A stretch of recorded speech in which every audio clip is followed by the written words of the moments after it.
increasingly doctors are saying these diseases they call old age lifestyle diseases that would ordinarily begin at age 40 and beyond are now increasingly being seen in the young population. Hypertension, diabetes, all these are being diagnosed in late young adulthood, starting from the age of 35. And this is because of the stress that we are living in our environment. So we will have sexual dysfunction, skin and hair problems. I promised my husband that I'll say this in his honor. A lot of permanent hair loss that is premature is due to stress. Okay, so we can see stress just doesn't affect us for the moment. It has long-term consequences. And so by the age of 36, 37, people are starting to eat hypertension pills, diabetic pills. We are seeing a lot of renal failure. Yeah, so that is a problem. So then we must learn how to manage stress so that we can keep our youthful bodies. Can we avoid stress? Do you think we can avoid stress? No. The only way to avoid stress is to be in what is the size of that box usually? 3 by 6. Melala hapo ndani, unajienjoy uko mbinguni. That is the only way not to have stress. Eustress and distress. So over time I have put together some thoughts. It's not these 7 stress busting ways are not the only way to deal with stress, but because they all begin with an S, they help me remember. So number 1 is what we call sleep hygiene. And we need like a 2-hour workshop to go through sleep hygiene, so we can't cover it properly. But it begins with appreciating why sleep is significant, and we will come back to that. So as you're dealing with your students, apart from when they go for keshas or when Bible study prolongs or the CU meeting prolongs, you want to be interested in how is your sleeping routine. And that goes also for us. Because sometimes when World Cup is on or whatever, hatulalangi, especially if it's in Russia, I don't know whether it's ever been in Russia, but we struggle. I think it's okay for World Cup, but it shouldn't be a daily thing. We'll come back to sleep. We need to be hearing from our students what is their support system. Whom do you talk with especially when we are thinking of the leaders, the CU leaders? Whom do they talk with? And I know STEMers are there to support them. Who supports the STEMers? Whom do they confide in? Now, some research has shown that when we interact meaningfully, when we have, there's that talk we have of, sasa mliona Raila akifanya nini? There's that talk that we are always talking. Did you see how Uhuru was drunk? That is okay, that's fine, and we must discuss such things. But where we come to talk about significant things of our lives, are the students having such people? My worry is about the internet and social media. A very profound thing that has happened in the last maybe 15 years. I'm wondering how meaningful are social media interactions? After the forwards and the memes and the, all that, do we get face-to-face, person-to-person interaction? That's been worrying me because research has shown that as we interact meaningfully, usually face-to-face, or as my friend says, face-by-face, face-to-face, there's a hormone that is produced as we interact. It's called oxytocin, right? Yeah, I can see it is a well-known hormone. What's the other name? What's the pet name for oxytocin? There? It's called the cuddle hormone. That is a hormone that is most active when we are in love. Yeah? So, when we are interacting, the hormone is produced in us, which gives us what? Very good, positive feelings. And that is what we need to counter the cortisol and adrenaline daily produced in our systems. Okay? So when we're interacting on Facebook, on Instagram, on all the other things, do you think there's any oxytocin that is produced? No.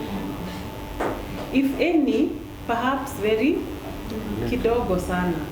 So this is why we need to be encouraging. My method of teaching is I put my students in groups. They have never known. Only at the end of the semester they will write. We like this lecturer's method of putting us in groups. They don't realize there's a lot of oxytocin as they are discussing. So find out your student support system. And also, we will talk a bit more about professional help. So, burst these stress hormones through meaningful relationships, and we talk about exercise. What does exercise give us, apart from slim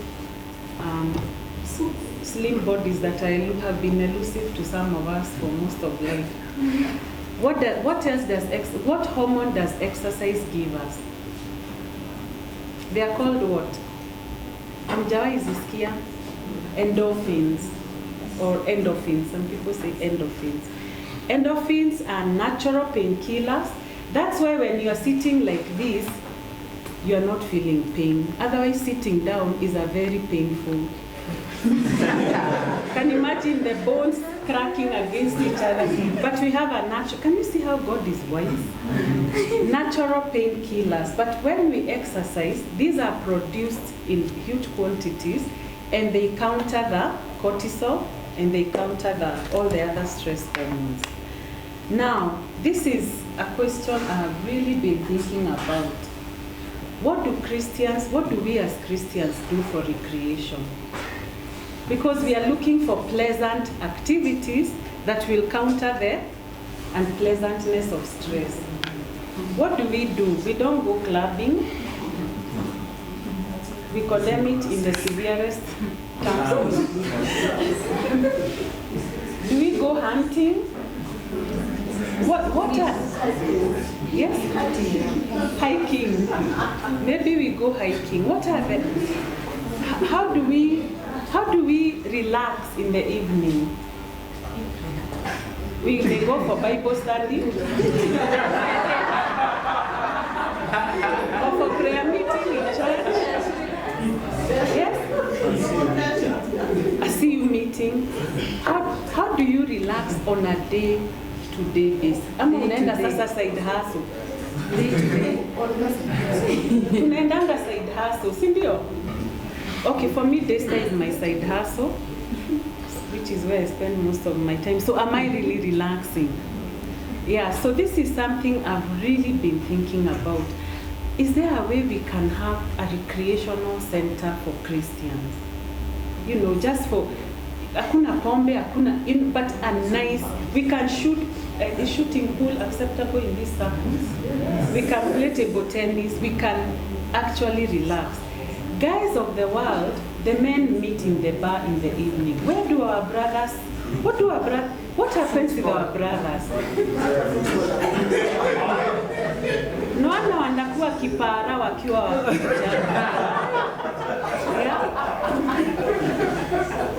So these are things we could think about. How do our students relax? Okay? Systemic changes. Oh, you're walking out in protest? Oh, it's okay. Systemic changes. We need to look at our own personal, the way we, at the end of the year, we look back at the year and we do strategic, I don't know what.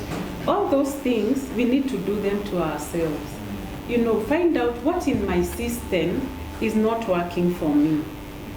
Sometimes we have friends who are just bogging us down. We can get rid of them. I know some people who fast Facebook for a month.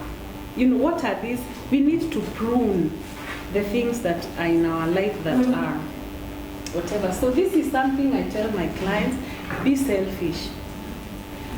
And I know the Lord Jesus Christ is listening. He was selfish sometimes. He would take away himself, away from the crowds, and introspect. This is something we really need.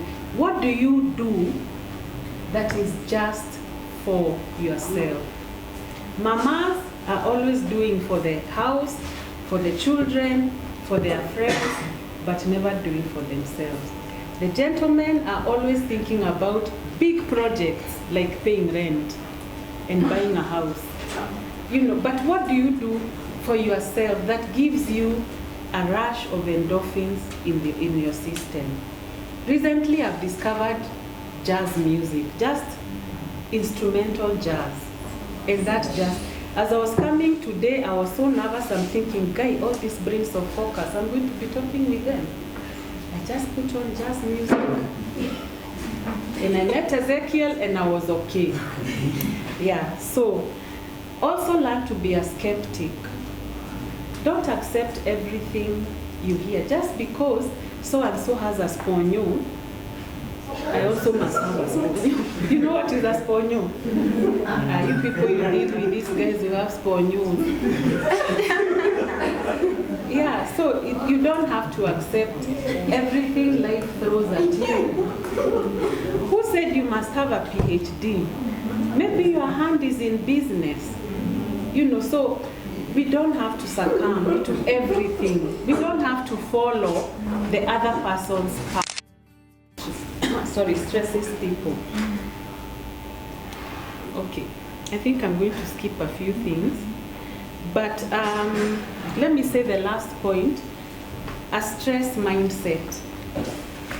This was something that was coined by Yale and Harvard, and they are talking about, yes, you are stressed, but how can you turn that situation into a positive? Remember, we are in pursuit of endorphins and oxytocin and other happy hormones. So they have this thing they call excite and delight.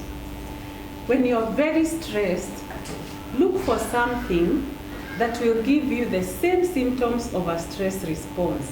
A heightened high heart rate, but not for negative reasons. The only way I can think of doing this is doing exercise, but there is also something God has given us so freely.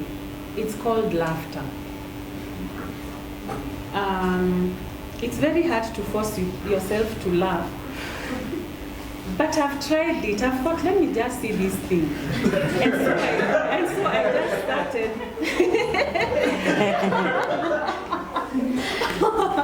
And you laugh, and it becomes genuine. At some point, it becomes, you tell yourself, now what am I doing? And then you just find yourself. Do you know God's wisdom? Do you know God's wisdom is laughter? When we laugh, we hold our breath. And as we hold our breath, we are saturating our system with oxygen. And then you say, you breathe it out. Imagine how God is clever. So that's really a mechanism of getting the stress response in a positive way. Tend and befriend. An interesting one, at the highest point of your stress, look for somebody who is stressed and help them. What hormone is being involved there? Oxytocin. Again, oxytocin. So they have done research in Yale and Harvard, and they have found this. Another one is look and see, introspection. So you can ask yourself a few questions to make the stress experience more positive.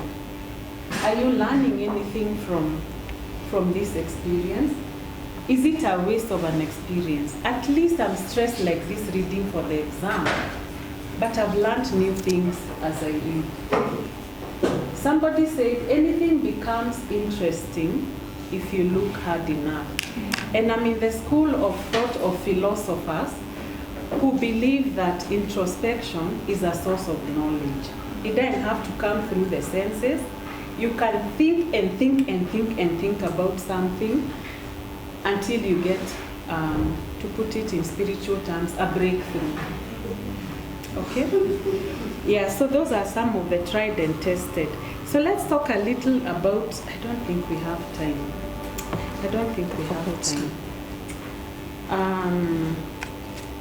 But it's important to know why we sleep. I think you know why we sleep. But the effects of chronic sleep deprivation are also quite alarming, because we have things like hypertension, heart attacks, stroke. All these things can come from sleep deprivation. Also diabetes, faulty brain functioning, memory loss, because our memories consolidate when we sleep. I hear, especially between the hour of 2 and 3. So if Manu is playing at about 2:30, please forgo that game, because you need your memories to consolidate.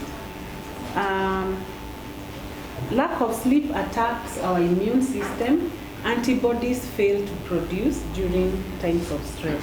So this is something that is not to be taken lightly. It attacks every part. It's like smoking cigarettes. Do you know if you allow yourself to be stressed chronically, you are equal to a smoker? Because nicotine destroys every system of the body, as does. Umesikia hiyo argument vile ni noma? That's a tough argument. Yeah. So I want us to sing along to this song. I don't know whether it will.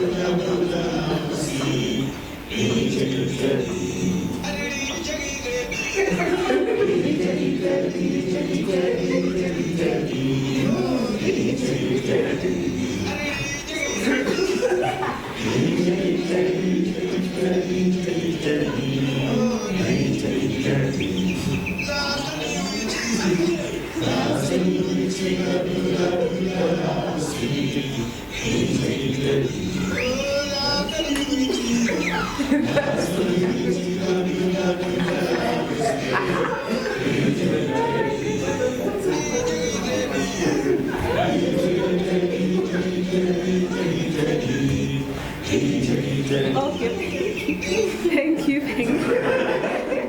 I just wanted us to, this is a song my nephew likes singing in my ear when he knows I'm upset. He just, I'm saying, so it makes me laugh. So let's quickly move on to depression. We don't have time to engage too much with the material. I'm starting on depression from the suicide perspective, because suicide is the most visible result of depression. And you know that it has become a huge concern. I will say in a minute that depression is going to be a pandemic in the next 10 years, according to WHO. So we can expect higher suicide rates.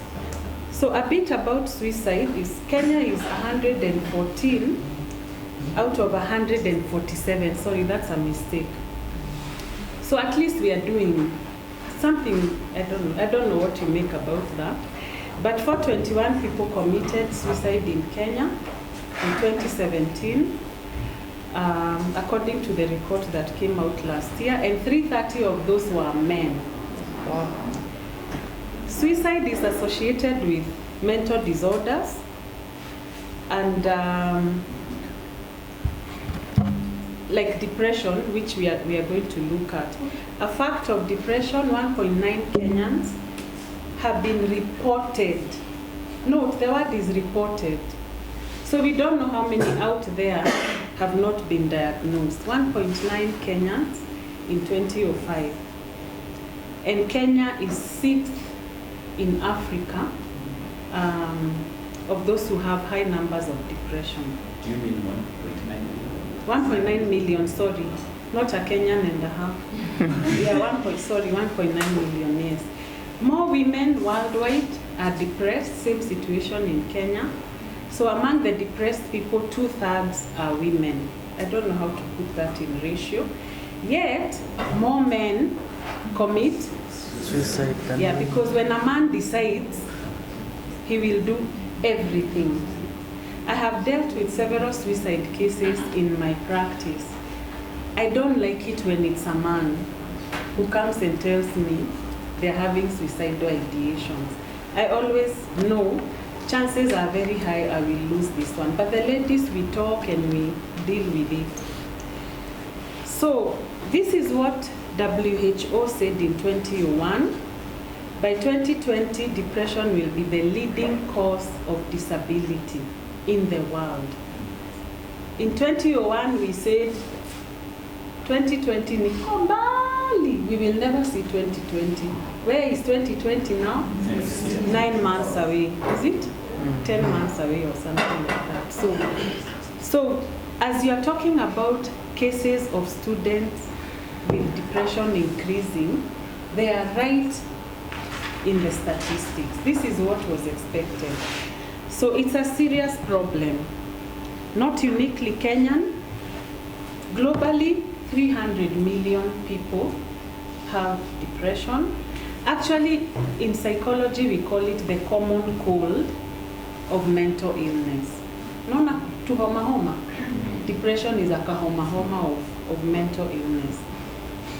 And a lot of the suicides that happen in the world are linked to depression. So depression is the leading cause of suicide. Many of the people we hear have committed suicide had extreme levels of depression. So what then is depression? It is what we call a mood disorder. And these are strong emotions that affect a person's functioning. They are feeling so bad that they can't function. Okay? So it is not just an ordinary bad mood. It is not like that. It is something that is disturbing, and it is prolonged, and it is very intense. So depression is not, I hear people being told, snap out of it. Why do you let your past influence your future? Confess and possess. It's not a snap out of it thing. It is actually a disease like diabetes or falling out teeth, which needs a doctor, including something we call smiling depression. There are people like the client I had yesterday I was telling you about.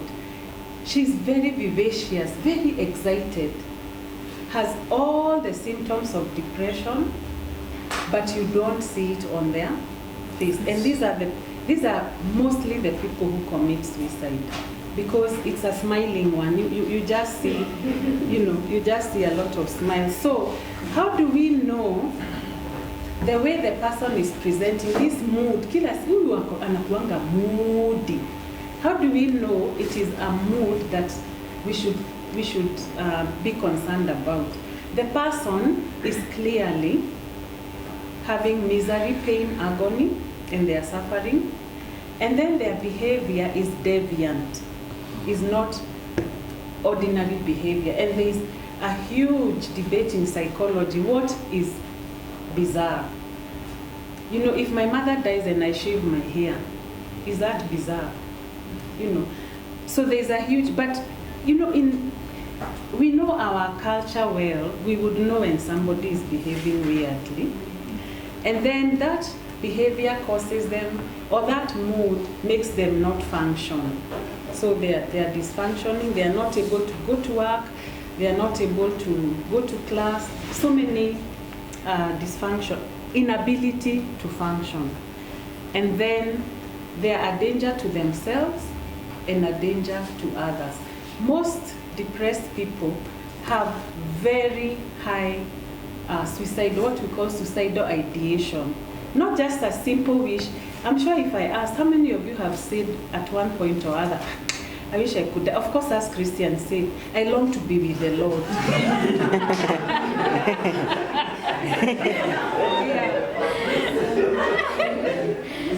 So a depressed person longs to be with the Lord, but quite, very in a very deep and serious way. So we have 5 types of depression. Other books will say many more, but these are the major ones. We have the major depressive disorder, which we will focus on because it's the most common. We have dysthymia, which is having depression continuously. This one has, MDD has episodes, this one is continual. Now we are seeing a situation where because of menses, people get the classic features of depression. So it's called premenstrual dysphoric disorder. Postpartum, we know it's the depression some women get after giving birth. Now, how do you identify major depression? Because this is the most common one. You will find somebody is actually depressed, even their countenance is fallen, yeah? And they are perpetually like that. And then all the things they like to do or the things they should be doing, they lose interest. They have no energy for it. And that's why the depression is known as a demotivation disorder. You totally lose motivation to do anything. So when you pick those 2, look out for a lot of sadness, emptiness, hopelessness, helplessness. That is another characteristic. Somebody is saying, now what's the point of being in school? I will never get a job, I'll never. Total hopelessness. These are the people again who sluggish, waking up, getting out of bed for a depressed person. Ni kama kulima shamba peke yako, 2 acres. It takes that effort. It's a physical thing. It's not just stop being lazy, wake up and go. It's an effort just to get up and move. Feelings of worthlessness, suicidal thoughts. We don't have time for me to explain this in detail, but you will hear people who blame themselves for everything. Yeah? They hear a news anchor has been killed, and they say, if I had been there for them, kama ningekuwa pale nimuombe. And depression among Christians is very interesting. It is so full of jargon. I'm not saying things I've not had in my therapy. So lack of sleep or oversleeping. Some people go for 5 days without sleep. Kabisa, not a single amount of sleep. And after that, they start hallucinating. So we can have a depression. Somebody is telling you how they are depressed and how, do you know there's an angel called Clara? Angel Clara was talking to me last night. And she gave me what the Lord is saying for 2019. That's a hallucination. A lot of crying, inability to think, inability to process information, inability, because you are not concentrating. Something I've not put here, in extreme situations of depression, you find somebody with a repeated movement. It's called psychomotor agitation. A lot of, either anashake kichwa ama weird body movements. That's what we are calling bizarre behavior. So what a clinical psychologist will do is look for those two. Is the person constantly sad, and or have they lost interest in the things they do? And then pick 5 other symptoms here, and we can have a diagnosis. If these symptoms have pursued for 2 weeks and they have no other psychiatric illness. So these symptoms we've talked about are mimicked during times of loss. Yeah, when somebody dies, we lose our appetite, we are crying a lot, and we may oversleep or lose sleep. But what we are saying is symptoms of grief mimic symptoms of depression, but they are not the same. In depression, somebody has a lot of self-loathing. They hate themselves. In grief, they are thinking a lot about the person who has died, so they are different. I'm now rushing. Where does depression come from? Chemical imbalance in the brain, chronic lack of sleep. And I'm emphasizing that because for young people, their circadian rhythm, there's something called how we sleep, theirs is different. So they tend to sleep later and wake up later. And sometimes they don't sleep at all, so that may lead to depression. Personality, there are some personalities, and I wonder whether you can identify with this. People who are naturally anxious, everything to them is a catastrophe. Like when we were coming, we got lost. Now I'm the type of good to say, now you see, Ezekiel said we'll be there at 9:45. No, this is a disaster. You know, there are people who are like that. Shy people, hypersensitive, self-focused people, people who are neglected in childhood. So that's why psychologists go into, tell me about your childhood. Then we can pick what may have happened there. Perfectionists, because everything must be perfect. And can everything be perfect all the time? So that leads to depression. So those are some of the things. So how do we deal with depression? And I was thinking for you people who are encountering it in the field, this may not be open to you. This is just a point of information. When it is very excessive, it has to be treated with medication. Sometimes we combine medication and psychotherapy, which most people call counseling. We also have, in extreme situations, electric shock treatment. That is some electric current passed in the brain so that the brain chemicals can, you know what I mean. So for you, if you see these symptoms, please do not try attempting to treat. Refer them immediately to a psychologist, not a counselor. Counselors are not equipped to deal with mental illnesses. Counselors can deal with stress, but not with mental disorders. So for you is to know, to have a list of clinical psychologists to whom, or psychologists to whom you can refer. But you can support them. You can support them as they are going through therapy with these things, how to deal with stress, which we've talked about. Hydrating, I didn't mention hydrating. Drinking water is one of the ways that we wash out cortisol. So that's why they tell us 8 glasses a day, because they know we produce a huge amount of cortisol. So yeah, all those things, you can support them, but you must have referred them to professional help. So I don't know whether we can see the link between stress and depression now. Can we? The two are distinct, but one leads to another. And it's important for us to deal with chronic stress so that you then get to depression. The best news is that depression is the most treatable mental illness. It's the easiest to treat. And that's why I base a lot of my practice on depression, because you see results. So for you, support them by identifying, are they stressed, are they depressed, where do they go for help? The Fellowship of Christian Unions, reaching students, changing nations.